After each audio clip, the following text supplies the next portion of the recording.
2 సంవత్సరాల వారు ఏం చేశారు యేసయ్య కొరకు? ఆయన బాలుడైన యేసయ్యను చూడడానికి, ఆయన బాలుడిగా ఉన్న ఎలాంటి వాడు? బలవంతుడు. ఆయన పసిబాలుడిగా ఉన్న ఎలాంటి వాడు? పరమాత్ముడిగా ఉన్నాడని వారికి తెలుసు కాబట్టి వారు ఏం చేశారు? వారి సమయాన్ని పక్కన పెట్టేశారు, వారి జ్ఞానాన్ని పక్కన పెట్టేశారు, వారి అహంకారాన్ని, ఒక ధనాన్ని అంతా పక్కన పెట్టి ఎవరి కోసం వెళ్ళారండి? యేసయ్య కోసం. మరి మీరు ఎవరి కోసం వచ్చారు ఈరోజు? చెప్పాలి, ఎవరి కోసం వచ్చారు? యేసయ్య కోసం వచ్చారా? లేదంటే మా అవసరాలు తీరాలండి, ఏదో ఈ సంవత్సరం వరకు దేవుడు మా జీవితంలో అద్భుతాలు చేశారండి, అందుకే కృతజ్ఞత చెప్పడానికి వచ్చామని అనుకుంటున్నారా? లేదా నిజంగా మనసారా ప్రభుని ఆరాధించడానికి వచ్చారా? చెప్పాలి. జ్ఞానులు త్యాగం చేశారు. తర్వాత ఎవరు త్యాగం చేశారండి? ఇంకెవరు త్యాగం చేశారు? చిన్న పిల్లలు త్యాగం చేశారు. ఎవరి కోసం? యేసయ్య కోసం. రోమాలో అంగలార్పు వినబడినంటే ఆ యేసయ్య పుట్టాడని వార్త తెలియగానే హేరోదు రాజు ఏం చేశాడు? ఉగ్రుడే కోపం తెచ్చుకుని నేను తప్ప వేరొక రాజు ఉండకూడదని చెప్పి ఏం చేశాడు? చిన్న పిల్లలందరినీ హతమార్చేశాడు, చంపించేశాడు. అంటే యేసయ్య పుట్టిన తేదీ నుంచి అది కాన్ఫ్లేషన్ చేస్తే ఎన్ని సంవత్సరాలంట? 2 సంవత్సరాలు. ఇంకా తక్కువ వయసులో ఉన్న వారిని చంపేయండి, ఎవరు బ్రతకడానికి వీలు లేదని చెప్పేసి చంటి పిల్లలు ఏం చేశాడు ఆయన? ఆ రాజుగారు హేరోదు రాజు ఏం చేశారు? చంపించేశాడు. అంతే, వారు కూడా త్యాగం చేసినట్లే కదా. తవ్వకాల్లో చూసినట్లే వారు పుర్రులు కనిపించినాయి అంట. శాస్త్రవేత్తలు తవ్వకాల్లో అది రీసెర్చ్ చేసినప్పుడు ఏం కనిపించినాయండి? చంటి పిల్లల పురులు కనిపించినాయి అంట. అంటే వారు ఎంత త్యాగము చేశారో ఒక చూడండి. ప్రవచనాలు నెరవేర్పు కొరకు అన్నీ జరిగినాయా లేదా? కాబట్టి ఆ యేసుక్రీస్తు వారు ఉద్భవించడానికి, ఆ ప్రవచన వాక్యం నెరవేరడానికి ఎన్ని సంవత్సరాలు పట్టిందో తెలుసండి? అంటే 700 సంవత్సరాల గ్యాప్లో ఏ ప్రవక్త గారు రాసినా ఆ బైబిల్ మొత్తానికి 40 మంది ప్రవక్తలు రాశారు. ఆ ప్రవక్తలు ఒక్కొక్కరు ఒక కాలక్రమంలో రాశారు. అవి అందరూ ఒకే చోట కూర్చుని ఒక టేబుల్ కాన్ఫరెన్స్లో రాసినట్టు ఉంటుంది ఆ మాటలని.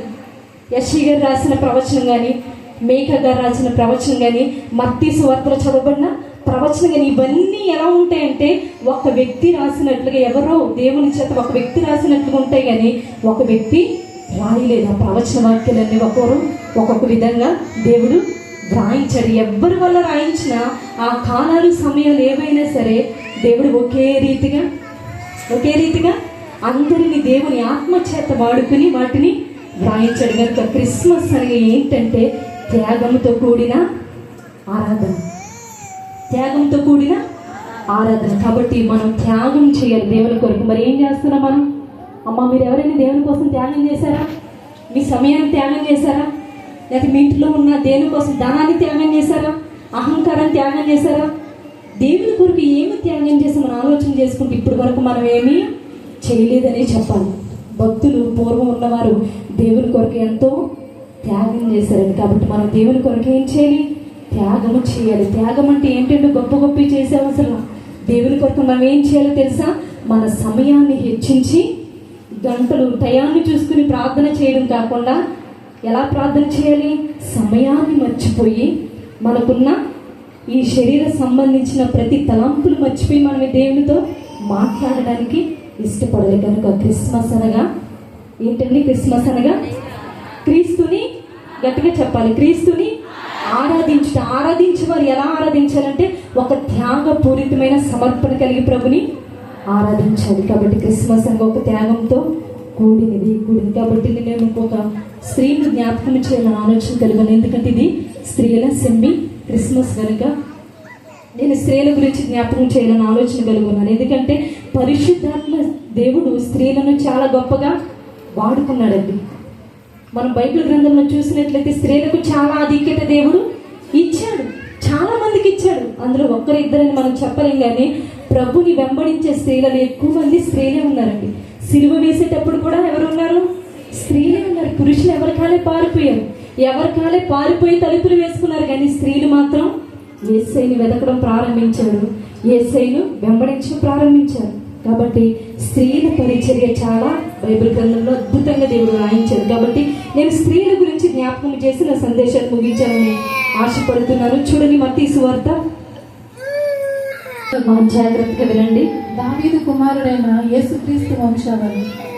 అబ్రహాము ఇస్సాకును కనెను, ఇస్సాకు యాకోబును కనెను, యాకోబు యోదాను అతని అన్నదమ్ములను కనెను, యోద తామారు నందు పెరేసును జెరహును కనెను. చాలా ఇక్కడ ఆపండి. పరిశుద్ధాత్మ దేవుడు ఇక్కడ వ్రాయించడు మత్తయి సువార్తలో ఏమని? అబ్రహాము కుమారుడగు దావీదు కుమారుడైన యేసుక్రీస్తు వంశావళి. ఇది ఎవరి వంశావళి అంటండి? యేసుక్రీస్తు వంశావళి. మనం పాత నిబంధనలు చూసినట్లయితే చాలా వంశావళులు ఉంటాయి, అవునా? ఆదాము గారి నుండి చూసినట్లయితే ఎన్నో వంశావళులు ఉంటాయి, కానీ ఆ వంశావళిలో ఎవ్వరి గురించి, స్త్రీల గురించి ప్రస్తావన రాయబడలేదు. ఎప్పుడు ఎవరు ఏ స్త్రీ గురించి? శారం గారు ఉన్నారు, ఎంతో మంది స్త్రీలు ఉన్నారు, కానీ ఎవరి గురించి ప్రస్తావన రాయబడలేదు. కానీ యేసుక్రీస్తు వంశంలో ఇలా రాస్తున్నాడు, చదవండి. అబ్రహాము ఇస్సాకును కనెను, ఇస్సాకు యాకోబును కనెను, యాకోబు యోదాను అతని అన్నదమ్ములను కనెను, యోద తామారు నందు పెరేసును జెరహును కనెను, పెరేసు ఎస్రోమును కనెను, ఎస్రోము ఆరామును కనెను, ఆరాము అమ్మినాదాబును కనెను, అమ్మినాదాబు నయస్సోనును కనెను, నయస్సోను సల్మానును కనెను, సల్మాను రాహాబునందు బోయాజును కనెను. చాలండి, ఇక్కడ మనకి ఇద్దరు స్త్రీలు కనిపించారు. ఒకటి తామారు, ఇంకొకటి రాహాబు. ఇంకా కిందకి చదివినట్లయితే బోయాజు రూతునందు ఓబేదును కనెను. రూతు గారు కూడా ఇక్కడ కనిపిస్తున్నారు. ఇంకా ఓబేదు యెషయిని కనెను, యెషయి రాజైన దావీదును కనెను, ఊరియా భార్యగా నుండి ఆమె యందు దావీదు సొలొమోనును కనెను. చాలండి, ఇక్కడ యూరియా భార్య అంటే ఎవరు చెప్పాలి? బెత్సేబా తెలుసు కదండి, ఆవిడ కోసం కూడా మెన్షన్ చేశారు. ఇంకా కిందకి చదవండి. ఇంకా కిందకి చదివినట్లయితే 16వ అధ్యాయంలో 16వ వచనం, యాకోబు మరియు భర్త అయిన యోసేపును కనెను. చాలండి. ఇక్కడ మనం ఈ వంశం వల్ల చదివినట్లయితే ఎంతమంది స్త్రీల పేర్లు కనిపించినాయి? ఒకటి తామారు, ఇంకొకటి రాహాబు, ఇంకొక స్త్రీ పేరు రూతు, ఊరియా భార్యగా ఉండిన బెత్సేమా, ఆబేదు, దావీదు, సొలొమోను కనెను. ఇంకా కిందకి చదివినట్లే మరియా. ఇక్కడ ఎంతమంది స్త్రీలు ఉన్నారు? 5 స్త్రీలు కనపడతారు. అంటే ఏ వంశం వల్ల స్త్రీల కోసం రాయబడలేదు, కానీ ప్రత్యేకంగా యేసుక్రీస్తు వంశం వల్ల మాత్రమే స్త్రీలు మెన్షన్ చేశారు. సరే, ఎందుకని? తామారు చరిత్ర మీకు తెలుసండి. తామారు ఎలాంటి స్త్రీ అంటే మంచి సాక్ష్యం లేని స్త్రీ, విసర్జింపబడిన స్త్రీ, హీనమైన బ్రతుకు తనది. అలాంటి స్త్రీని ఎక్కడ రాశాడు? యేసుక్రీస్తు వంశంలో మెన్షన్ చేశాడు. అలాగే చదువుతూ ఇంకొక స్త్రీ ఎవరు? షల్మాను రాహాబునందు. ఈ రాహాబు కూడా ఈవిడ కానానీయురాలండి. కానాను స్త్రీ అంటే ఒక అన్య దేశానికి చెందిన ఈ రాహాబు ఒక వేశ్య అంట. ఎలాంటి స్త్రీ అండి? వేశ్యకి అసలు సమాజంలో విలువ ఉంటుందా అమ్మ చెప్పండి? వేశ్యకు సమాజంలో విలువ ఉంటుందా? ఉండదు. మరి ఎందుకు బైబిల్లో రాశాడు? ఈ బైబిల్ పవిత్ర గ్రంథం కదా, చాలా పరిశుద్ధమైన గ్రంథం కదా. మరి ఈ గ్రంథంలో వేశ్యల గురించి, విలువ లేని వారి గురించి, హీనమైన బ్రతుకు గురించి దేవుడు ఎందుకు రాశాడు అంటే దేవుని ప్రణాళికలో ఎవరున్నారంట? గొప్పవారు లేరండి దేవుని దృష్టిలో. పేద, ధనుకు, అందము, చందము ఇవేమీ లేవు. కానీ ఎవరైతే విసర్జిస్తారో, ఎవరైతే హీనమైన బ్రతుక పక్కన పెట్టేస్తారో, ఎవరికైతే మన మనుషులకు అవసరం ఉండదో దేవుడు వారినే కోరుకుంటున్నాడు. ఇంకా చదివినట్లయితే కిందకి ఇంకెవరు కనపడుతున్నారు? రూతు గారి గురించి మనకు తెలిసింది, అవునా? రూతు గారి గురించి ఎప్పుడైనా విన్నారా మీరు? అమ్మా గలిబిలిగా ఉన్నారు ఏంటో. రూతు గారి గురించి ఎప్పుడైనా విన్నారా? రూతు ఎలాంటి స్త్రీ? చాలా దీనురాలండి. రూతుకి ఎవ్వరు లేరు, భర్త చనిపోయాడు, తన మామగారు చనిపోయాడు, ఇంటి వారందరూ చనిపోయినా ఒక నయోమి, రూతు గారు మాత్రమే మిగిలారు. రూతు జీవితాన్ని దేవుడు ఎంత అద్భుతంగా మార్చాడండి, అవునా? రూతు చాలా భయభక్తులు కలిగిన స్త్రీ. ఆవిడ అన్యురాలే. ముందు ఎలాంటి స్త్రీ అండి? ఆవిడ దేవుణ్ణి ఎరగని స్త్రీ, అన్యురాలిగా ఉంది. అలాంటి స్త్రీ నయోమి గారు వెళ్ళడం ద్వారా ఆవిడ మార్చబడింది. మనం అనుకోవచ్చు, అయ్యో నయోమి గారిది మంచి సాక్ష్యం కదండి, ఆవిడ సమృద్ధి కలిగిన దేశం నుండి, రొట్టెలు ఇల్లంగా బెత్లెహేము నుండి మోయాబు వెళ్ళిపోయిందండి. అసలు మోయాబులతో దేవుడు సాంగత్యము చేయొద్దన్నాడు కదా, అక్కడికి ఎందుకు వెళ్ళిందని చాలా మందికి క్వశ్చన్స్ ఉంటాయి. కానీ ఆ నయోమి గారు మోయాబు దేశం వెళ్ళకపోతే అలాంటి రూతు లాంటి ఉత్తమమైన కోళ్ళ దొరికేదా? ఆలోచించేది ఒకసారి. అసలు మోయాబు దేశం నయోమి గారి దేవుని ప్రణాళిక చేత వెళ్ళకపోతే అసలు రూతు లాంటి ఉత్తమమైన కోడలు దొరికేదంటారా? అలాంటి రూతులో ఉండి ఎవరు వచ్చారంట? యేసుక్రీస్తు వారు వచ్చారు. అలాంటి వంశవల్లుండే యేసుక్రీస్తు వారు. యేసుక్రీస్తు వంశవల్లితే యోధా గోత్రము, ఆయన చాలా పరిశుద్ధుడు కదండి. ఇలాంటివన్నీ ఎన్నుకున్నారేంటి అనుకోవచ్చు. పరిశుద్ధుడైన దేవుడు ఎవరి కోసం వచ్చాడు?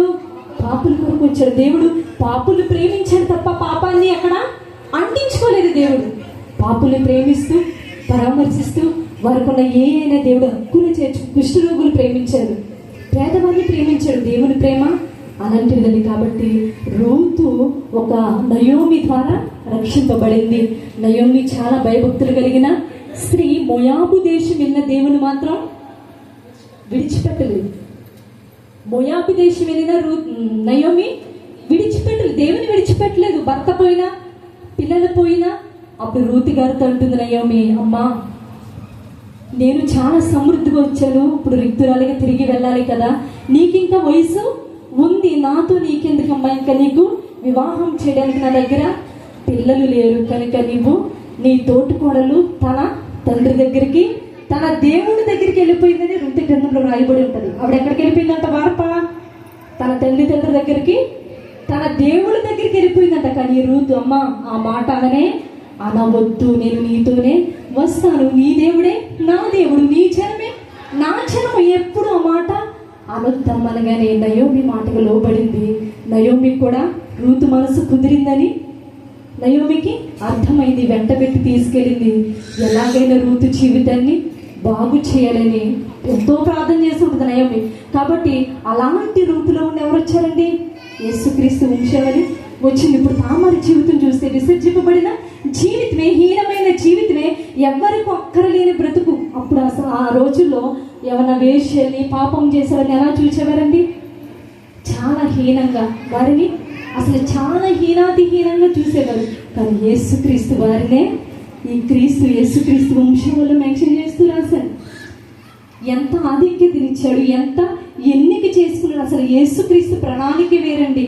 ఒక స్త్రీ మోయాబు స్త్రీ, ఒక స్త్రీ కానాను స్త్రీ, ఒక స్త్రీ ఇంకా వేరు వేరు దేశాలు, వేరు వేరు జాతులకు చెందిన వారిని పరిశుద్ధాత్మ దేవుడు చేర్చుకున్నాడు, తన వంశవల్లో వ్రాయించాడు. చూసారా, మనం కూడా అనుకుంటాం, అయ్యా మా ఇంట్లో ఎవరు పట్టించుకోవట్లేదమ్మా, చాలా హీనంగా చూస్తున్నారు, నాకు సమాజంలో విలువ లేదు, నా బ్రతుకు ఎందుకు పనికిరాదు అనుకుంటున్నానమ్మా, నాకు చావే శరణం అనుకుంటున్నామా. వద్దు వద్దు, దేవుడు నిన్నే కోరుకుంటున్నాడు. నమ్మిన వారి బిగ్గరగా స్తోత్రం చెల్లిద్దాం. హల్లెలూయా. యేసయ్య ఎవరిని కోరుకుంటున్నాడంట? ఎన్నిక లేని వారిని, బుద్ధిహీనుల్ని, వివేకం లేని వారిని, అసలు జ్ఞానం లేని వారిని కోరుకుంటాడంట యేసయ్య. కాబట్టి ఒకవేళ నువ్వు బాధపడుతున్నావేం బాధపడవు, యేసయ్య నిన్నే కోరుకుంటున్నాడు. కాబట్టి నువ్వు యేసయ్య చెంతకి రావాలి. ఆయన ఏదైతే చెప్పాడో, ఏదైతే చేయమన్నాడు, ఎలా బ్రతకమన్నాడు అలా బ్రతికి మనం చూపించాలండి. ఎందుకంటే మనం అందరం యేసయ్య నమ్మే కదా ఈ స్థలానికి వచ్చాం, అవునా? దేవుని నమ్మాము, ఆయన మనకు నచ్చాడని ఇక్కడికి వచ్చాం, అవునా? ఇప్పుడు మనకి యేసయ్య నచ్చాడు, దేవుని సన్నిధికి వచ్చాం. ఇప్పుడు మనం ఎవరికి నచ్చాలి? మనకు దేవుడు నచ్చాడండి, సన్నిధికి వచ్చాము. ఇప్పుడు మనం ఎవరికి నచ్చాలి? దేవునికి నచ్చాలి. దేవునికి నచ్చాలంటే ఏం చేయాలి? ఆయనకు నచ్చినట్టు బ్రతకాలి.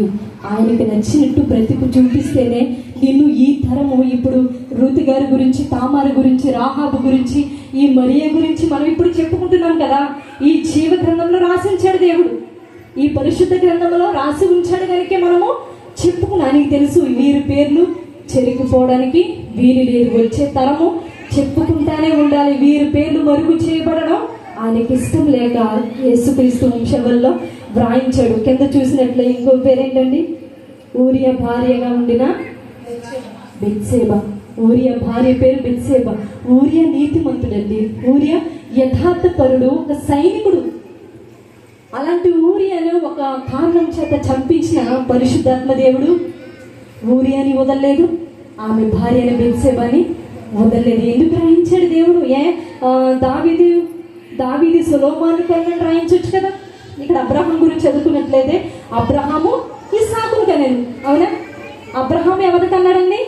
ఇస్సాకును కన్నాడు. అబ్రహాము షారా ఎందు ఇస్సాకును కని అనొచ్చు కదా. మరి షారా పేరు ఎందుకు రాయించలేదు దేవుడు? షారా తక్కువ స్త్రీయా?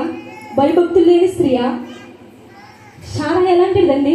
ఒక విశ్వాసం కలిగిన స్త్రీ, ఆమె జనములకు తల్లి. మరి అలాంటి స్త్రీ పేరు రాయలేదు. యేసుక్రీస్తు వంశంలో అలాంటి స్త్రీ పేరు రాయలేదండి. ఇప్పుడు దెబోరా ఉంది. దెబోరా ఎలాంటిది? దెబోరా ఎలాంటి స్త్రీ అండి? పరాక్రమశాలి, న్యాయాధిపతి. అలాంటి స్త్రీ పేరు రాయాల. ఒక ఎస్తేర్ ఉంది. ఎస్తేర్ ఎలాంటి స్త్రీ? దయ పొందిన స్త్రీ, దేవుడు మెచ్చుకున్న స్త్రీ. అలాంటి స్త్రీ పేరు ఎవరి పేర్లు రాయలేదు. కానీ ఇక్కడ ఎవరైతే విసర్జించారో, ఎవరైతే పొరపాటులు చేసి మరలా దేవుని ప్రేమలోకి వచ్చి భయభక్తులుగా పెరిగారు, వారినే పరిశుద్ధాత్మ దేవుడు వ్రాయించాడని. ఎంత అద్భుతం చూడండి, ఎంత అద్భుతంగా దేవుడు వ్రాయించాడు. ఇక్కడ శారమ్మ పేరు రాయలేదు. అబ్రహాం ఇస్సాకులు కనెను, బాగానే ఉంది. ఇస్సాకు యాకోబుని కనెను, బాగానే ఉంది. యాకోబు యూదాను అతని అన్నదమ్ములు కనెను. యూదా తామరునందు ఎవరిని కన్నారండి? యూదా తామరు పేరేసిన కనియే, యూదా పేరేసిన కని అనొచ్చు కదా. ఇక్కడ స్త్రీని పేరు ఎందుకు రాయించినట్టు పరిశుద్ధాత్మదేవి వీరి గురించి ప్రత్యేకమైన ప్రస్తావన అవసరం. నేను పాపుల కొరకే వచ్చానమ్మా, పాపుల కొరకే వచ్చాను, పాపంలో ఉన్నవాన్ని రక్షించాను, వీరి ద్వారా నేను ఉద్భవించానని చెప్పడానికి ఇక్కడ పేర్లు వ్రాయించాడు. దీన్ని బట్టి మనం ఏం అర్థం చేసుకోవాలో తెలుసా? ఇక్కడ విలువ లేకపోయినా పర్వాలేదు, ఈ సమాజంలో పేరు లేకపోయినా పర్వాలేదు, ఈ సమాజంలో బంధువర్గం మనకు ఉన్న లేకపోయినా పర్వాలేదు, ధనమున్నా పర్వాలేదు, అందమున్నా పర్వాలేదు, ఆస్తున్నా పర్వాలేదు, ఏమి లేకపోయినా పర్వాలేదు, కానీ ఎవరు ఉండాలి? యేసయ్య మనతో ఉండాలి. యేసయ్య మనతో ఉంటేనే విలువ. ఈ లోకంలో కొంత మన బంధువులు ఎలాంటి వారండి? మన దగ్గర డబ్బు ఉంటే పిలుస్తారు, అందం ఉంటే మనతో రాసుకుని పూసుకుని తిరుగుతారు. ఇవన్నీ ఈ మనుషులకు అవసరం. కానీ యేసయ్యకి ఎలాంటి వారు అవసరం తెలుసా? నువ్వు లోపల కుమిలిపోతూ ఉంటావే, అయ్యా మనుషులు నన్ను పట్టించుకోవట్లేదయ్యా, మనుషులు నన్ను చూడట్లేదయ్యా, అయ్యా నువ్వు మాత్రమే నాకున్నావని ఎప్పుడైతే దేవుని భయభక్తులు కలిగి జీవిస్తావో నీ హృదయాన్ని దేవుడు చూస్తాడు. ఈ తామర వలె నీ పేరు వ్రాయిస్తాడు. ఎప్పుడు తెలుసా? జీవ గ్రంథంలో. ఏ గ్రంథంలో అండి? జీవ గ్రంథంలో. ఈ గ్రంథం అయిపోయింది, మనం చదువుకుంటున్నాం. మన తరం మనం చనిపోయిన తర్వాత ఏ గ్రంథంలో వ్రాయబడాలి? జీవ గ్రంథంలో మన పేర్లు వ్రాయబడాలి. ఆ గ్రంథంలో వ్రాయబడకపోతే నువ్వు చేసిన భక్తి వ్యర్థమే, నువ్వు చేసిన ఈ సమయం అంతా వ్యర్థమే, నువ్వు ఇచ్చిన కానుకలు వ్యర్థమే, నువ్వేమి సమర్పించినా ఇక్కడ ప్రభుకి అక్కరలేదు. నువ్వు కుప్పలకి ఇక్కడ పడేసిన దేవుడు నిన్ను మెచ్చుకోడు. ఎప్పుడు మెచ్చుకుంటాడు తెలుసా? నువ్వు విరిగి నలిగిన హృదయంతో దేవుని సన్నిధిలో ప్రార్థన చేసి సేవకులకు పరిచయం చేస్తూ దేవుని పరిచయం పట్ల ఆశగా ఉంటావే, అప్పుడు నిన్ను అంచులంచులుగా ఆశీర్వదిస్తూ, ఒకవేళ శరీర సంబంధమైన ఆశీర్వాదం లేకపోయినా నీకు ఆత్మీయ ఆశీర్వాదాన్ని దేవుడు ఇస్తాడు. కాబట్టి మనం ఏమి చేయాలి తెలుసా? ఆ జీవ గ్రంథంలో మన పేర్లు లిఖింపబడాలని మనం ఏం చేయాలి? ప్రయత్నం చేయాలి. ఇక్కడ చూడండి ఎంత అద్భుతంగా రాశాడండి. ఈ వాక్యాన్ని మనం చాలాసార్లు చదివాము, కానీ ఎప్పుడు గ్రహించేదవునా? బైబిల్ చదివారు మీరు ఎప్పుడన్నా? బైబిల్ అంతా నేను పూర్తి చేశానండి అని ఒకసారి చేతులు పైకెత్తండి. ఒకసారి కూడా పూర్తి చేయలేదా బైబిల్? ఎవరు చదవలేదా? ఓకే, చదవకపోతే ఈ సంవత్సరమైనా అయ్యా నేను చదువు వచ్చినోడు, ఈ సంవత్సరమైనా నేను బైబిల్ పూర్తి చేస్తాను. నేను రోజుకు 3 అధ్యాయాలు చదివితే సంవత్సరానికి కంప్లీట్ అయిపోతుంది. 3 ఓకేనా? ఈసారి నుండి బైబిల్ చదవడానికి మీరు ప్రయత్నం చేయండి. ఎందుకంటే ఇది మనకిచ్చిన దేవుడిచ్చిన బ్రతుకు పుస్తకం అండి. మనం ఎలా బ్రతకాలి, ఎలా జీవించాలి, ఎలా నడవాలి, ఎలా మాట్లాడాలో సమాజంలో దేవుడు మనకిచ్చిన ఈ బ్రతుకు పుస్తకాన్ని మనం ఏం చేయాలి? దినదము చదవాలి. ఇది చదివితేనే మనకు బ్రతికేంటో అర్థమవుద్ది. మనం దీన్ని చదివితేనే ఎలా బ్రతకాలో మనకి అర్థమవుద్ది. ఎలా పడితే అలా బ్రతికేశాను కదా అనుకుంటే కుదరదు. మన బ్రతుకు తర్వాత తరం వారు చెప్పారమ్మా, ఈమె ఏ విధంగా బ్రతికిందిరా, పిల్లల్ని ఏ విధంగా పెంచిందిరా, పిల్లల్ని ఏ విధంగా సమాజంలోను సంఘంలోను పరిచర్య కొరకు ఏ విధంగా పిల్లల్ని తయారు చేసిందండి. ఒక హన్నాలాగా మనల్ని చెప్పుకోవాలండి మనం వచ్చే తరం, మన తర్వాత వచ్చే తరం. కాబట్టి మనం అలాగా సిద్ధపడాలి. ఈ వంశావళిలో దేవుడు ఎంత అద్భుతంగా రాయించారండి. వీరెవ్వరికి నేను చదవబడిన ఈ స్త్రీలకి తామారు, ఇంకొక స్త్రీ పేరు ఏంటండి?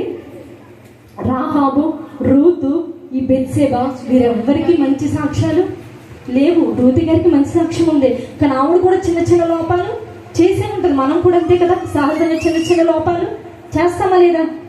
మీరెవరో చేయరా? చేస్తామా లేదా? చిన్న చిన్న లోపాలు అందరూ చేస్తారు, కానీ నా యేసయ్య వాటిని లక్ష్యం వచ్చి ఎప్పుడైతే వాటన్నిటిని విడిచిపెట్టి యేసయ్య దగ్గరికి వస్తావో అదే నిన్ను చూస్తాడు. ఈ తామారు తప్పు చేసింది, ఈ రాహాబు కూడా ఒక వేశ్య. ఒక వేశ్యని దేవుడు ఏం చేశాడు? అసలు క్రీస్తు దేవుడు ఉద్భవించడానికి ఒక వంశవల్లిలో ఆవిడ పేరు లిఖించేశాడండి. ఎంత గొప్ప దేవుడు అండి! ఆయనకి నువ్వేమి చేసినవి ఆయన గుర్తు పెట్టుకోడు. ఇప్పటి వరకు ఏం చేసినా, ఎలా తిరిగినా అవన్నీ నువ్వేం చేయాలి? విడిచిపెట్టేసి ఈ క్రిస్మస్ ఆరాధన ద్వారా నువ్వేం చేయాలి? నీ హృదయాన్ని మార్చుకోవాలి, నీ బ్రతుకుని మార్చుకొని దేవుని కొరకు గొప్ప సాక్షిగా సాగిపోవాలి. కాబట్టి ఇంకొక స్త్రీ ఎవరండి? మరియా. నేను ఒక అధ్యాయమే చూపిస్తున్నాను, ఇంకా రిఫరెన్స్ ఏమి చూపించట్లా. ఇంకొక స్త్రీ ఎవరున్నారు ఇక్కడ? మరియా గురించి మనం ఎంత చెప్పినా తక్కువే. మరియా గురించి మాట్లాడడం కూడా మనకి మాటలు సరిపోవండి. ఆవిడ అంత ఉత్తమమైన స్త్రీ. ఆ రోజుల్లో మరియాతో పాటు ఉన్న స్త్రీలు కూడా ఆ ధర్మశాస్త్రాన్ని చదువుతూ, అయ్యో యేసుక్రీస్తు వారు పుడతారంట, నా కడుపున పుడితే బాగుండు, నా కడుపున ఉద్భవిస్తే బాగుండు అని చెప్పి వివాహాలు చేసుకోకుండా ఆగిపోయారంటండి. అప్పుడు మరియతో పాటు ఉన్న స్త్రీలు వివాహాలు చేసుకోకుండా ఆగిపోయి మెస్సే కొరకు ఎదురు చూస్తుంటే, యేసు కొరకు ఎదురు చూస్తుంటే, కానీ యేసు ఎవరిని దర్శించాడు? ఎవరి గర్భాన్ని కోరుకున్నాడు? ఆకాశ మహాకాశాలు పట్టణాలంటే దేవుడు, తేజో మహిమతో నిండిన దేవుడు, ఆకాశమున సింహాసన భూమి నా పాదిపీఠమని సెలవిచ్చినంత దేవుడు ఎవరి గర్భాన్ని కోరుకున్నాడండి? మరియ గర్భాన్ని కోరుకు. ఇప్పుడు ఏం కోరుకుంటున్నాడు తెలుసా? నీ నుంచి నీ హృదయాన్ని కోరుకుంటున్నాడు. నమ్మిన వారి స్తోత్రం చెప్తాం. హల్లెలూయా. ఇప్పుడు దేవుడు మన నుంచి ఏం కోరుకుంటున్నాడు? హృదయాన్ని కోరుకుంటున్నాడండి. ఆ రోజు దేవుడు ఉద్భవించడానికి, లోకానికి రావడానికి ఆ మరియ గర్భాన్ని కోరుకున్న దేవుడు ఎవరిని కోరుకుంటున్నాడు? నిన్ను, నన్ను, మనందరినీ కోరుకుంటున్నాను. మన హృదయాన్ని దేవుడు కోరుకున్నా. నీ హృదయంలో దేవుడికి చోటుందా? దేవుడికి చోటిస్తున్నావా నీ హృదయంలో? ఇంకా సినిమాలకి, సీరియల్స్కి, ఇంట్లో చేసుకున్న పనులకి, ఇట్లకే సమయం తప్ప నీ హృదయంలో యేసయ్యకు చోటు ఉందా? ప్రశ్న వేసుకోవాలి. ఈరోజు మనం ఆలోచన చేయాలి. స్త్రీలుగా ఏదో కొనసాగిపోతున్నాం, లేదో పెళ్లి చేశారు కదా, భర్తని పిల్లల్ని మనం చక్కబెట్టుకోవాలి, పిల్లల్ని స్కూల్కి పంపించాలి, క్యారేజీలు పెట్టుకోవాలి, ఇంక ఇదే కదా మన జీవితం అనుకుంటున్నావా? No no no no. దేవుడు నిన్ను ఒక ఉద్దేశం చేత, ఒక ప్రణాళిక చేత, ఒక చిత్తంలో నిన్ను ఉంచాడండి. చాలా మంది కూడా ఒక్కొక్క కుటుంబాలు చాలా గర్విస్తూ ఉంటాయి. అమ్మో నాకేంటి, నేను చాలా బాగున్నాను, నా పిల్లలు చాలా బాగున్నారు, నా లైఫ్ ఏంటి ఇంకా తిరిగి లేదనుకుంటారు. నీకు ఆ స్థితిని దేవుడు ఎందుకు ఇచ్చాడు తెలుసా? ఏదో నువ్వు భక్తి పరురాలు అని చెప్పి, భక్తి కలిగిన స్త్రీ అని చెప్పి దేవుడు నీకు ఆ స్థితిని ఇవ్వాల. నువ్వు ఏ స్థితిలో ఉన్న దేవుని ఏం చేయాలి? ఆనందించాలి, గణపరచాలి. ప్రభు నాకు ఈ స్థితి ఇచ్చావు, అందుని బట్టి నీకు స్తోత్రమయ్యా. నువ్వేం చేయాలి? ఎల్లప్పుడూ కృతజ్ఞత కలిగి ప్రార్థన చేయాలి. కాబట్టి మనం ఎలా సిద్ధపడాలో తెలుసా? దేవునికి హృదయాన్ని ఇచ్చేవారిగా సిద్ధపడాలి. ఇక్కడ యేసుక్రీస్తు వంశములు గొప్పగా అండి. అసలు ఈ వచనాలు చదివినప్పుడు నాకు చాలా ఆశ్చర్యం వేసింది. అసలు తామారు ఏంటయ్యా? తామారు జీవితం ఏంటి? ఈ రాహాబు జీవితం ఏంటి? ఈ బెత్షెబ, రూతు, వీరి గురించే రాసేవేంటయ్యా? ఇంకా గొప్ప గొప్ప వారు ఉన్నారు కదా.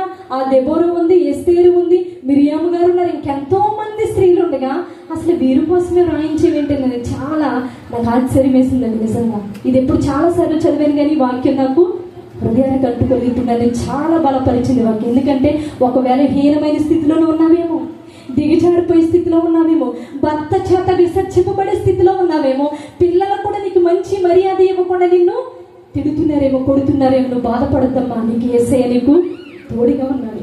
యేసయ్యకి నీకు తోడుగా ఉంటాకి ఇక్కడికి ఇమ్మానుయేలుగా దిగి వచ్చాడు ఆయన. ఇమ్మానుయేలుగా అర్థం ఏంటి? ఇమ్మానుయేలుగా అర్థం ఏంటి? దేవుడు మనకు తోడు. నువ్వు ఎలాంటి పరిస్థితుల్లో ఉన్నా, కష్టాల్లో ఉన్నా, నష్టాల్లో ఉన్నా, వ్యాధుల్లో ఉన్న, రోగంతో ఉన్న, ఎలాంటి స్థితిలో ఉన్న దేవుడు ఏం చేస్తాడు? నేను హక్కులు చేసుకుని నా కుమారి నువ్వు భయపడకమ్మా. ఎందుకు భయపడుతున్నావు? ఈ మనుషులతో నువ్వు ఎక్కువ కాంటాక్ట్ కలిగి ఉంటే ఇలాగే నీకు దుఃఖాన్ని పుట్టిస్తారు. మనుషులతో ఉంటే నేను ఇలాగే హేళన చేస్తారు. నీ ముందు ఒకలా మాట్లాడతారు, నువ్వు లేనప్పుడు ఇంకొకరికి మాట్లాడతారు. నీ ముందు చాలా మంచిదనం అని పొగుడుతారు. నువ్వు వెళ్ళిపోయిన తర్వాత మరలా నీ కోసం ఏం చేస్తారు? చాటింపులు, ఇంటింటికి ముసలమ్మ ముచ్చట్లు, అపవిత్రమైన మాటలు, ఇంటింటికి ఏం చేస్తారంటే వీళ్ళు ఆ ఇంటి సంగతి ఇంటికి మోస్తారంట. పొరుగింటి విషయాలను ఏం చేస్తారు? వారు చాటింపు వేస్తారు. ఇలాంటి మనుషుల మధ్యలో మనం ఏం చేస్తున్నాం? జీవిస్తున్నాం కనుక మనుషుల విషయం మనం ఏం చేయాలి? జాగ్రత్తగా ఉండి ఒక స్త్రీగా ఒక నువ్వే నీ కుటుంబానికి ఎన్నుముక. చూడండి, బాడీలో మనకి నరాలు ఉంటాయి కదా, ఎముకలు ఉంటాయి కదా. ఈ నడానికి సంబంధించి ఒకే ఒక ఎముక ఉంటుంది, అదేంటి? ఎన్నుముక. ఎంత లావు శరీరం ఉన్నా, ఎంత పుష్టిగా ఉన్నా, ఒక ఎన్నుముక్క సరి చేయకపోతే ఏమైపోతే? నిలబడగలమా? చెప్పాలి, ఆన్సర్ ఇవ్వాలందరూ. ఒక ఎన్నుముక్క పని చేయకపోతే నిలబడగలమా? నిలబడలేము. మనం ఎంత పుష్టిగా ఉన్నా, ఎంత ఒళ్ళుతో ఉన్నా, ఎంత ఎనర్జీ ఉన్నా, ఎన్నుముక్క సరి చేయకపోతే నిలబడలేము. అందుకే నీ కుటుంబానికి నువ్వే ఒక ఎన్నుముక్క లాంటిది దానివి. నీ కుటుంబం, నీ పిల్లలను, నీ భర్తను నువ్వేం చేయాలి? ఒక ఎన్నుముక్కలాగా వాళ్ళందరినీ ఒక బ్యాలెన్స్లో నడిపించే శక్తి నీకు ఇచ్చాడు. ఎందుకు పనికిరానంటూ వారిని వాడుకున్నాడు కదండి యేసయ్య. మరి మనల్ని ఎందుకు వాడుకోడు? నువ్వే ఎందుకు ఒక పాత్రకు వాడబడాలని ఆశ కలిగి ఉండట్లేదు? అందుకే ఆశ కలిగిన హృదయాన్ని ఆయన తృప్తిపరిచే దేవుడు. ఆశ ఉండాలి, పరిచర్య పట్ల ఆశ ఉండాలి, దేవుని పట్ల ఆశ ఉండాలి. మన దేవుని కొరకు, అయ్యా నువ్వు ఇచ్చిన ఈ జీవితం నీ కొరకే సమర్పిస్తానయ్యా, అయ్యా నన్ను ఏదో ఒక పాత్రగా వాడుకో ప్రభు. మనం ఏం చేయాలి? ఒక సమర్పణ హృదయంతో దేవుని యొద్దకి రావాలంతే. కానీ ఏదో నేను ఇల్లు కట్టుకోవాలా ప్రభువా, నేను పిల్లలకు పెళ్లి చేయాలి, లేదంటే నాది పరిస్థితి, ధనం లేదు, ఇది లేదంటూ దేవుని కొరకు వచ్చామనుకో, దేవుడు నీకు ఏ మేలు చేయడం. ముందు ఏం వెతకాలంట? చెప్పాలి, ఏం వెతకాలి? ఆయన నీతిని, రాజ్యముని వెతకాలి. అప్పుడు అవన్నీ ఇస్తానన్నాడా లేదా? నేను నీతిని, రాజ్యాన్ని వెతుకుతా, రెండే ఇస్తానని చెప్పాడా? నీతిని, రాజ్యాన్ని వెతకనప్పుడు అవన్నీ మీకు ఇస్తానని చెప్పాడు. కాబట్టి మనం ఏం వెతకాలి? ఇప్పుడు ఆయన రాజ్యాన్ని వెతకాలి. ఇప్పుడు మనం చదువుకున్న ఈ భక్తులందరూ తరం అయిపోయింది, వారు ఏదో రకంగా గెంటేశారు. ఇప్పుడు మన తరం వచ్చింది, మనం ఏం చేయాలి? ఇప్పుడు తామరలాగా చెప్పుకోవాలి మన కోసం, అవునా? ఈ గ్రంథం వద్దులేండి, ఇప్పుడు ఎక్కడ రాయబడాలి? మనం జీవ గ్రంథంలో వ్రాయబడని వారు ఎక్కడికి వెళ్ళిపోతారు? నరకానికి వెళ్ళిపోతారు. అక్కడ ఏముంటుంది? వేడ్పు, పళ్ళు కొరకడమే, ఇంకెప్పుడు ఆరాధనే. ఇక్కడ ఏం చేస్తున్నాం? మనం వీలు కుదిరినప్పుడే వస్తున్నాం, ఇక్కడ వీలు కుదిరినప్పుడే దేవుని ఆరాధన చేస్తున్నాం. నరకానికి వెళ్ళినప్పుడు వీలు లేదు, ఏమీ లేదు, ఎప్పుడు ఆరాధన చేస్తూనే ఉండాలి. ఏమని? యేసయ్య నన్ను రక్షించు. అక్కడ మనం అనవసరం లేదు, ఆటోమేటిక్గానే వచ్చేస్తామంటారు అక్కడ దేవుణ్ణి. ఎందుకంటే నరకానికి వెళ్ళిన దేవుణ్ణి ఆరాధన చేయాలి, పరలోకం వెళ్ళిన దేవుణ్ణి ఆరాధన చేయలేదు. గ్రహించి మనం ఏం చేయాలి? ఈ భూమి మీద ఉండగానే మనము సిద్ధపడిపోవాలి. ఇది సిద్ధపడిపోయే కాలం. ఇంకా దిద్దుకుంటూ, పాపాన్ని ఒప్పుకుంటూ, ప్రభువా ఈ రోజు నేను అబద్ధం ఆడేశానయ్యా, మోసం చేసేసాను ప్రభా, నా ఇంటి పక్కన నా సహోదరిని తిట్టేశానయ్యా, నా తోటి వల్ల ద్వేషించానయ్యా, నా అత్తగారితో నేను గొడవ పెట్టుకున్నాను, ఒప్పుకుంటూ ఉండే రోజులు కావండి. ఈ సిద్ధపడిపోయే రోజులు, మనం కొనుపబడిపోయే రోజులు, ఎత్తబడిపోయే రోజులు, మనం ఆ పరలోకానికి వెళ్ళిపోయే దినాలు దగ్గరలో ఉన్నాయి. అలాంటి ఈ చివరి దినాల్లో మనం ఏం చేయాలో తెలుసా? దేవుని కొరకు ఒక సాక్షిగా బతకాలి, ఒక సాక్షిగా బ్రతకాలండి. అందుకే ఒక లేఖన భాగాన్ని మీకు చూపించి నా సందేశాన్ని ముగిస్తాను. చూడండి, దానియేలు రాసిన గ్రంథము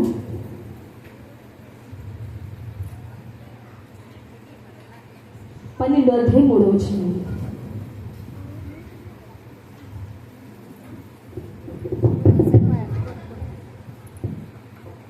దానియేలు గ్రంథము 12:3. బుద్ధిమంతులైతే ఆకాశ మండలములోని జ్యోతులను పోలిన వారే ప్రకాశించెదరు. నీతి మార్గం అనుసరించి నడుచుకొనినట్లు ఎవరు అనేకులను త్రిప్పుదురు. వారు నక్షత్రము నిరంతరము ప్రకాశిస్తారంట. అందరూ చప్పలు కొడుతూ ప్రభుని మహిమపడుతారు. హల్లెలూయా. ఇక్కడ వ్రాయబడిన వాక్యం ఏంటంటే, బుద్ధిమంతులైతే ఆకాశ మండలములను జ్యోతులను పోలివారే ప్రకాశించెదరు. నీతి మార్గం అనుసరించి నడుచుకున్నట్లు ఎవరినంటండి? అనేకులను త్రిప్పుదురో వారు నక్షత్రములు నిరంతరము ప్రకాశిస్తారంట. మనం ఏమి పెడతాం? ఈ క్రిస్మస్ అనగానే, క్రిస్మస్ డిసెంబర్ 1 తారీఖు రాగానే స్టార్ను వెలిగిస్తాం. దీన్ని వెలిగించడం కాదు, ఈ ఆర్టిఫిషియల్ స్టార్ను వెలిగించడం కదా. మనం ఎవరిని వెలిగించాలంట? అనేకులు ప్రభు వైపు త్రిప్పి వారిని నిరంతరం ప్రకాశించే వెలుగులోకి వారిని కూడా రప్పించాలి. చూడండి, ఇంకొక లేఖన భాగాన్ని చదివిస్తాను. ఎపిసి రాసిన పత్రిక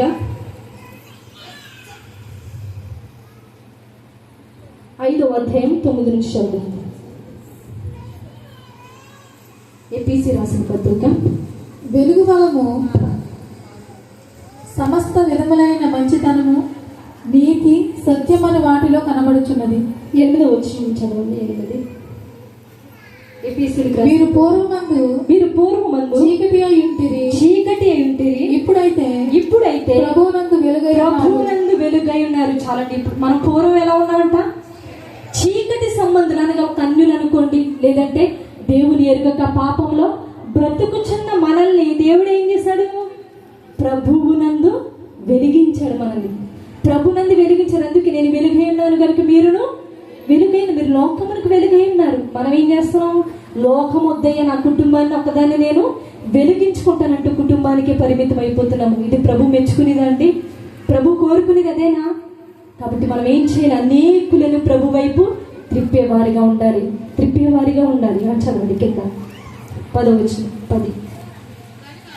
గనుక ప్రభువుకి ఏది ప్రీతికరమైనదో దానిని పరీక్షించు వెలుగు సంబంధుల వలె నడుచుకొనిడి. గనుక ప్రభువుకి ఏది ప్రీతికరమైనది. ప్రీతికరమైనది అంటే చెప్పాలి. ప్రీతికరమైనది అంటే ప్రీతి అంటే ఇష్టమైనది. దేవునికి ఇష్టమైనది ఏదో దాన్ని ఏం చేయాలంట? మనం పరీక్షించాలంట. పరీక్షించి వెలుగు సంబంధుల వలె నడుచుకోవాలి. మనం వెలుగు సంబంధుల వలె నడుచుకుంటూ అనేక మందిని వెలిగించగలం. మనమే చీకట్లో ఉంటూ, మనమే లోకంతో కలిసిపోతూ ఉంటే, లోక ఆచారాలతో కలిసిపోతూ ఉంటే, ఇటు దేవుల్లోనూ అటు ఆచారాల్లో ఉంటారండి చాలా మంది.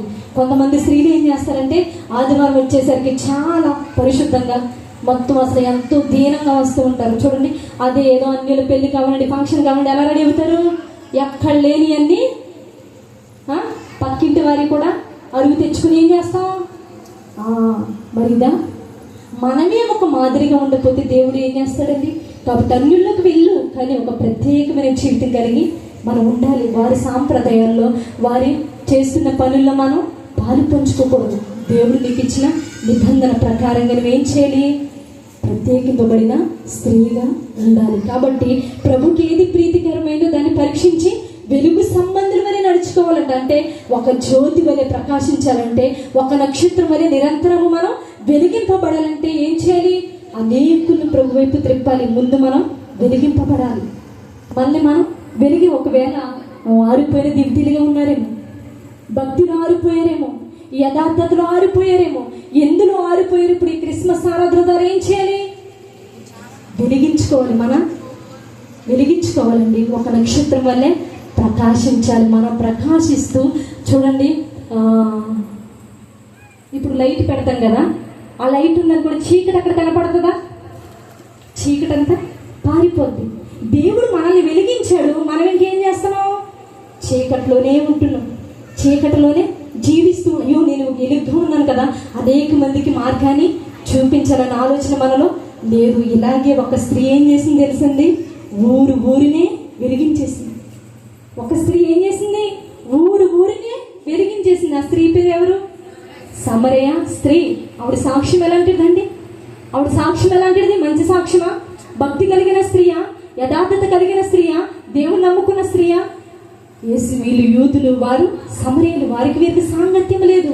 ఆయనను ఏం చేసింది ఆ స్త్రీ? యేసే చెప్పగానే తన హృదయాన్ని తెరుచుకుంది, తన పుండను విడిచిపెట్టేసింది, పాపాన్ని విడిచిపెట్టి అయ్యా నేను మెస్సయ్యను చూశానని చెప్పింది. ఆవిడ పొందుకున్న మేలును ఆవిడతోనే ఆపేసిందా?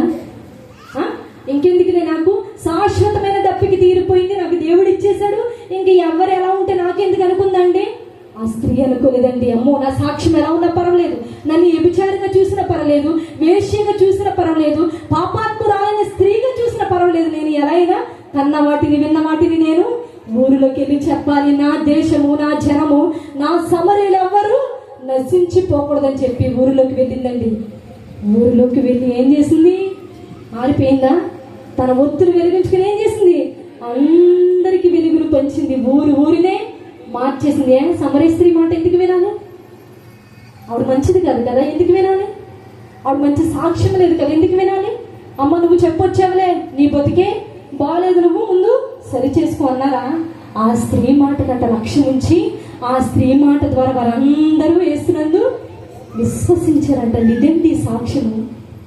మన ప్రభుని నమ్ముకోకముందు ఎన్నెన్నో సాక్ష్యాలు ఉంటాయి. మన బ్రతుకు బాగోదు, మనం చీకటి వారిమే, పాపంలో ఉన్న వారిమే, ఆయనని ప్రభు యొద్దకు వచ్చిన తర్వాత మనం ఏమి చేయాలి?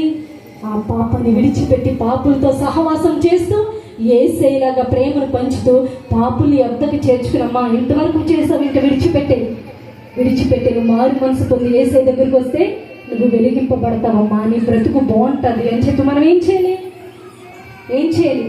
వారిని మార్చే విధంగా మనం వారిని దేవుని యొద్దకి నడిపించాలి. మనమే వెలిగింపబడకపోతే ఇంకా అనేక మందిని ఎలా తిప్పుతామండి? సమరయ స్త్రీ ఏం చేసింది? ఊరినే తిప్పేసింది యేసయ్య వైపు. సమరయ స్త్రీ ఊరినే తిప్పేసింది. యేసయ్య ఈ తామరిని, రాహాబుని, రూతుని, ఈ బెత్షెబాను వాడుకుని వారి ద్వారా ఈ లోకానికి వచ్చాడు. మరియ ద్వారా ఈ లోకానికి వచ్చాడు.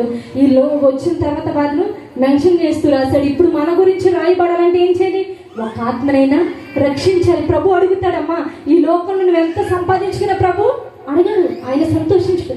నువ్వు ఈ లోకంలో ఎంత బంగారం సంపాదించుకున్నా, ఎంత ఆస్తి సంపాదించుకున్నా, ఎంత పేరు ప్రఖ్యాతి సంపాదించుకున్న ప్రభు నిన్ను అడగడు. అది నీతో కూడా రాదు. కానీ ఏమడుగుతాడు? ఒక ఆత్మైన నా కొరకు సంపాదించామంటాడు. ఏది నీ సాక్ష్యం? అక్కడ ఏం చేస్తావు? ఆ తీర్పు దినం నేను అడిగినప్పుడు నువ్వేం చేస్తావు? కనుక యేసయ్య కోరుకునేది ఏంటి తెలుసా?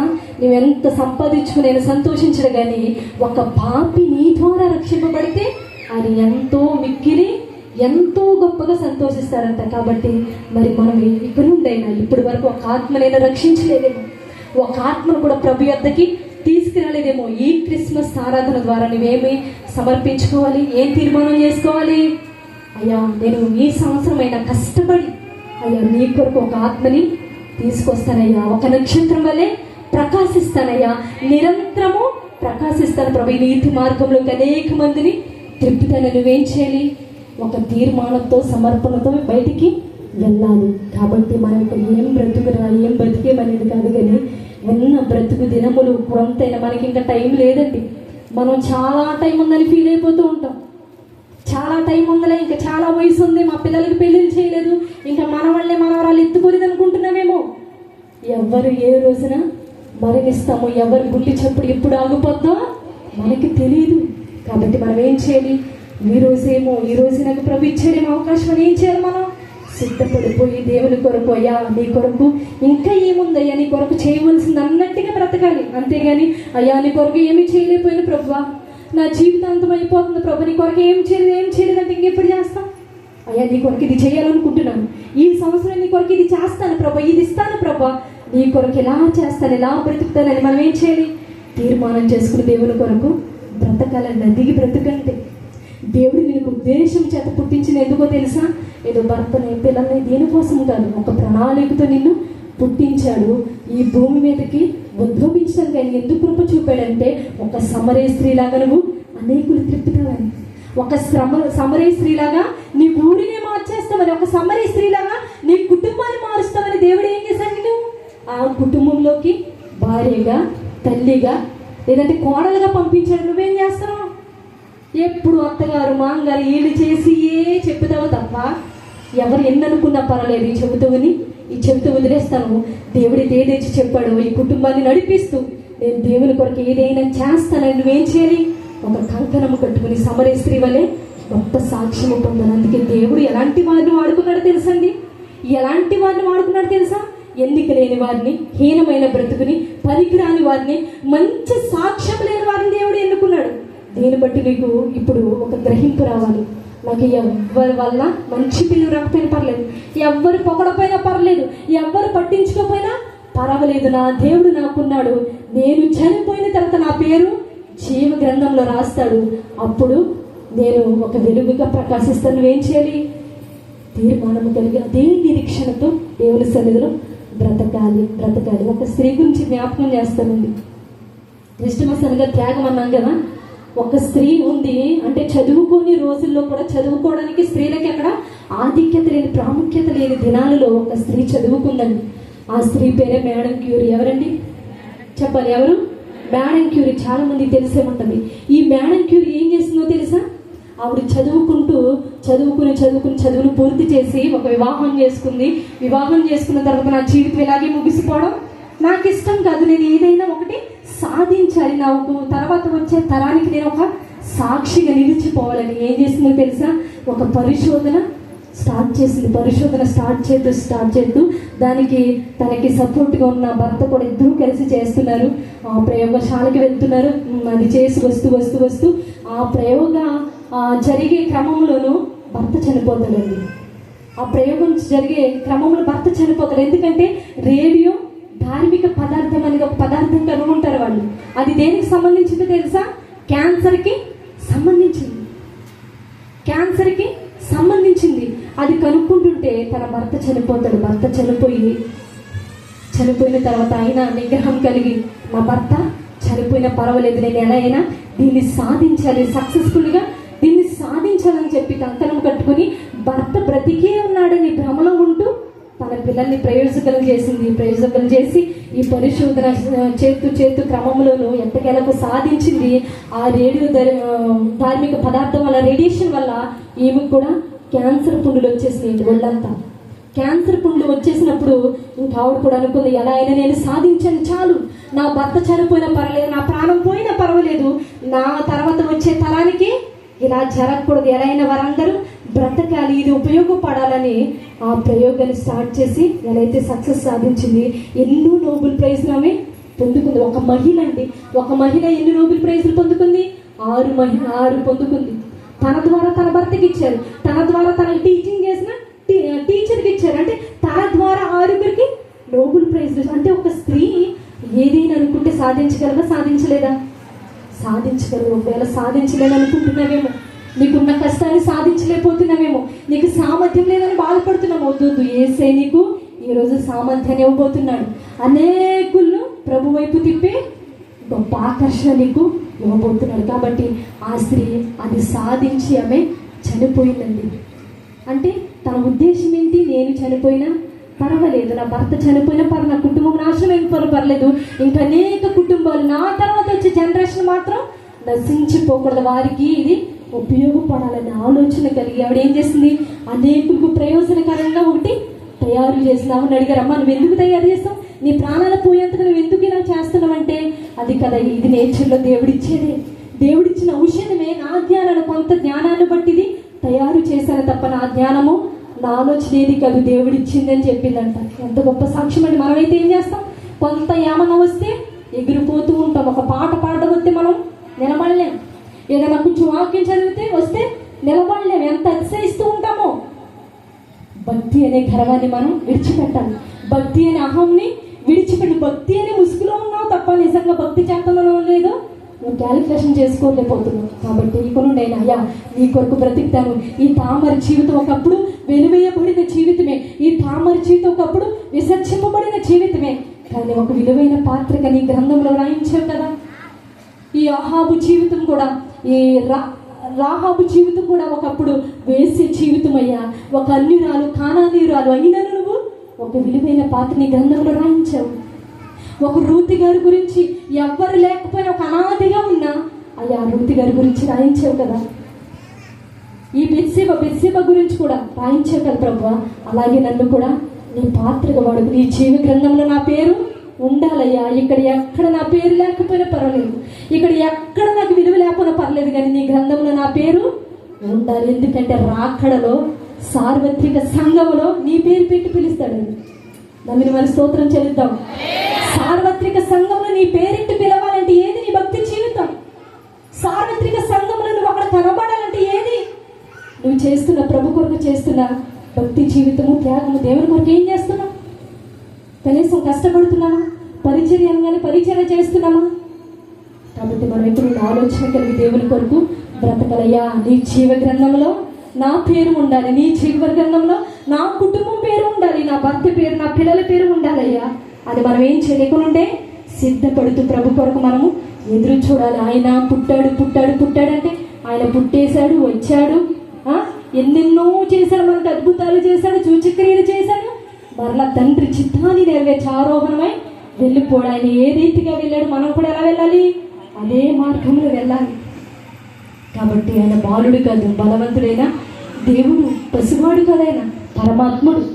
ఆయన పుట్టాడు, లేదంటే అక్కడ ఆల్రెడీ ఉన్నవాడే మన కొరకు ఈ లోకానికి వచ్చాడైనా నీ కొరకు నా కొరకు ఏ ఒక్కరు నశించిపోకూడదు, నా పిల్లలు ఏ ఒక్కరు నశించిపోకూడదని తండ్రి అయిన దేవుడు తన కుమారుని భూలోకానికి పంపించాడు.